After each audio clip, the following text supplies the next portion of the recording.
Okay mga ka-savers, meron nagtanong sa atin, saan makikita ang hulog ko or share ko sa Pag-ibig?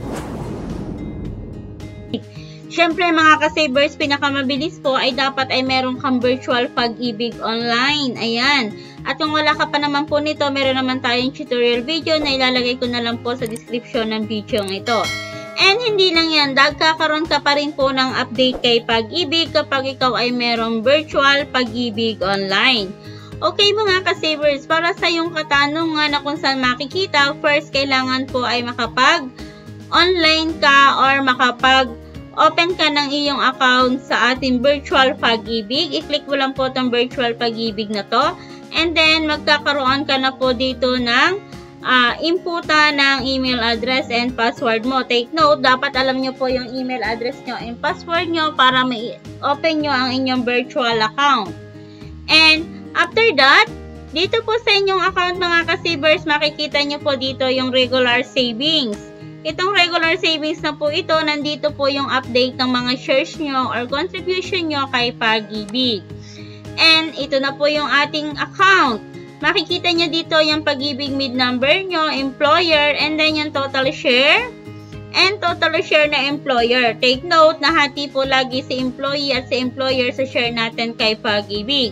And the total contribution. And also the dividends, if meron ka po ditong MP2 or pwede din naman po yung kinita natin kay regular savings kasi magkabukod po si MP2 at saka si regular savings. Okay. And if in case po na gusto nyong makita kung talagang updated ang hulog ng ating employer sa ating Pag-ibig account, dito po ay ilagay natin yung year kung kailan yung gusto natin i-check. For example, is year 2025. Okay, for the year 2025, makikita natin na yung employer po nito na ginamit nating account ay updated po siya ng hulog kay Pag-ibig.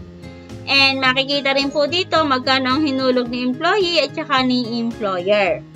Okay mga ka-savers, as long as na merong account ko sa Pag-ibig virtual, napakadali pong makita ang pag-check ng inyong account share kay Pag-ibig.